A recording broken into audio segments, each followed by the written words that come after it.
Hello, welcome to Witness. I'm Raghi Omar. The classic image of refugees is tens of thousands of emaciated victims fleeing the wrath of nature, be it famine, flood or drought. But the truth is very different. Man, not nature, is responsible for most of mankind's suffering. Conflicts like that raging in Darfur or the civil war in the Democratic Republic of Congo have forced millions to flee their homes. And it's not just in Africa. Colombia has been in the throes of a guerrilla war now for over 40 years. Thousands of people have been killed in fighting between paramilitaries, narco-traffickers and government forces. According to the International Committee of the Red Cross, 2 million Colombians have been forced to flee their homes in the countryside. They come to the capital, Bogota, in the hope of disappearing in the anonymous big city. But even here, they are stalked by fear. Tara Sutton travelled to Colombia and talked with women too frightened to reveal their identities on camera. She heard harrowing tales of violence from women still living in poverty and fear. ¿Por qué dice usted que es peligroso salir en un documental? Sí, porque a veces uno tiene dificultades por allá y la familia que dejamos por allá siempre corre en peligro, entonces eso es lo que uno le teme, ¿sí? Sí, señora, porque a veces el problema es que uno no sabe para quién está dando datos o con quién está hablando, porque tantas cosas que pasan, entonces a veces uno, de pronto eso sí le da miedo. Nuestro país continúa en guerra y la guerra se ha transferido también a las zonas urbanas. Tienen mucho temor de ser reconocidos.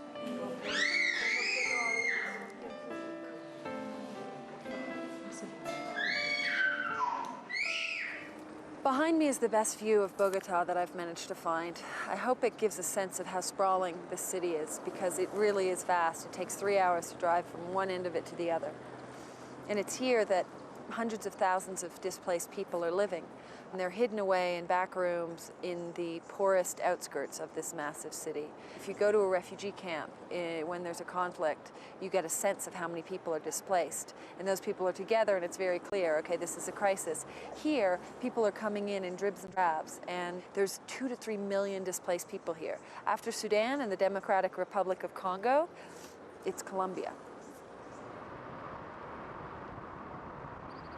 It is hard to imagine, but Colombia's civil war has been going on now for over 40 years.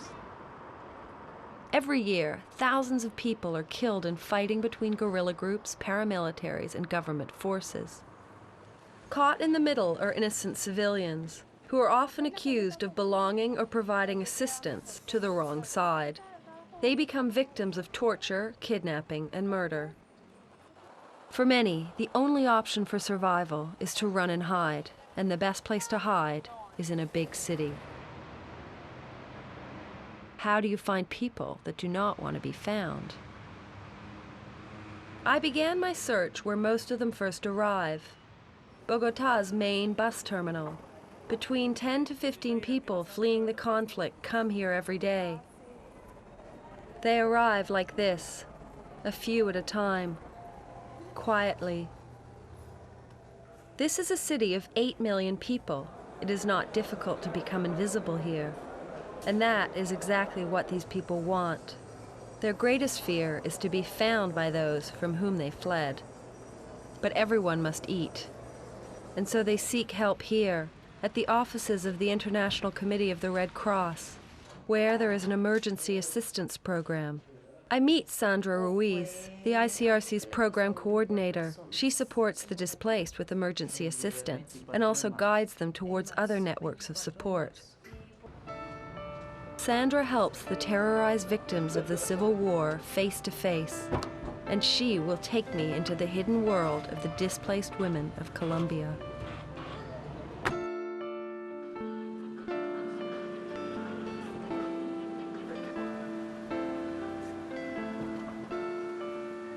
The displaced people from the countryside usually settle first in the outskirts of the city.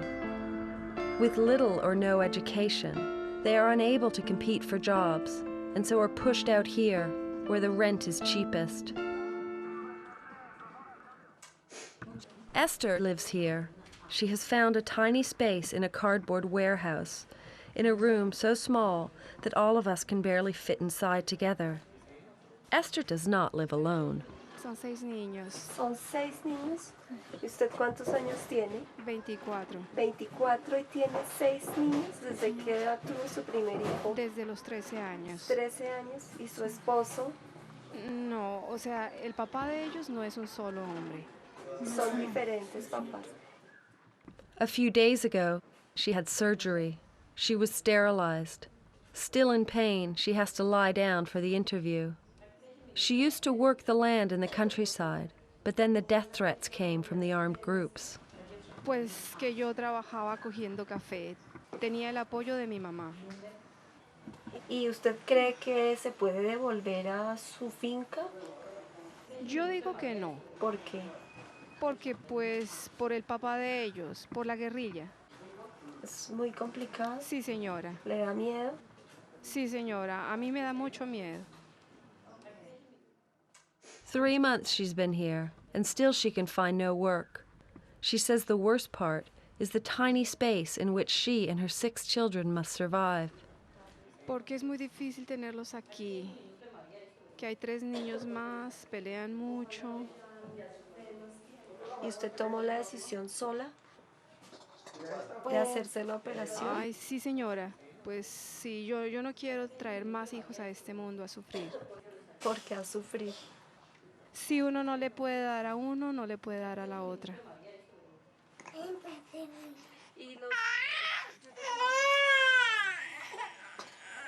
There's only 3 of her children here now. I can't imagine how you'd fit 6. Sandra tells me this is not exceptional. Behind alleyways and factories all over Bogota, there are tiny rooms in which thousands live like this.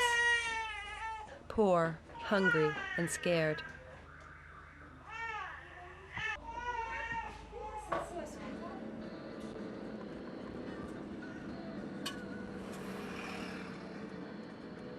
Our next stop is the Social Services Center of Bosa. It is run by the mayor's office and offers 20 different programs, helping the most vulnerable. The center's director is Selma Coronado. This is one of the poorest areas of Bogota. 70% of the population live on less than $1 a day. But in Selma's experience, the displaced are the ones that struggle the most. Muchas personas llegan aquí teniendo un mes de haber sido desplazados porque les han matado los familiares, porque los niños han estado amenazados de ingresar a las filas de los grupos armados. Esas personas, tanto las que llevan 1 año, 2 años, siguen aguantando hambre. No tienen dónde dormir, duermen en el suelo. En muchos casos son 9 personas que duermen en 2 camas o en colchones. Most of the victims of this conflict are single mothers, many of them here for the first time. ¿Cuántos hijos tienes? Yo tengo 3 hijos. 16. Nada, porque la sacaron. ¿El papá de los niños? Está muerto. ¿Está muerto? Sí. Por eso te viniste. Sí, señora, por eso me vine. Y tienes una familia de 5 hijos. De 4. ¿Y el esposo? Él no, él me lo sacaron allí en Boyacá a las 11 de la noche y me lo mataron en presencia mía y de mi hija grande. Entonces... Although these women are obviously deeply traumatized, they are desperate to have someone hear what has happened to them. But the social services staff don't want to know. It's too dangerous. Es no promover que la gente cuente la causa de su expulsión. Expone al funcionario que escucha y expone a la persona continuamente. Entonces, sentimos también miedo. Hemos estado observados, sabemos que los grupos hablan de nuestra acción, sabemos que hay vigilancia de nuestras acciones, lo sabemos, lo intuimos, vivimos en el país, sabemos cómo es esto. Unlike refugees who have crossed a border and escaped, these people are displaced within their own country's borders and still too close for comfort to the cause of their pain. Throughout Bogota, the armed groups have strong connections. Sandra approaches families to explain how the ICRC can assist them. This culture of fear spreads beyond the victims to the people who are trying to help them. Claro, es una situación difícil porque o sea, mi trabajo es apoyar con unos alimentos, con unas cosas que de emergencia, pero no más. Entonces es muy poco lo que podemos hacer, es muy complicado y es un poquito frustrante.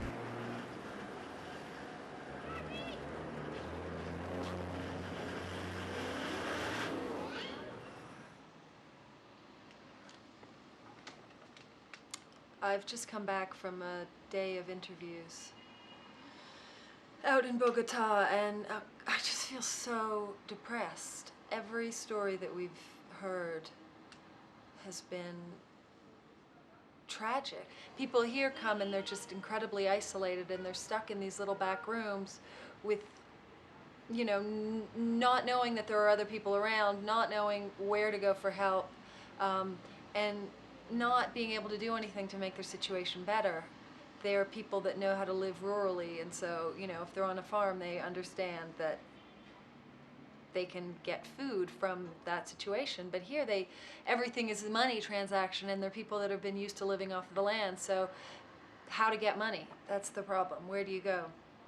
Tara Sutton will be back with more of her report after the break.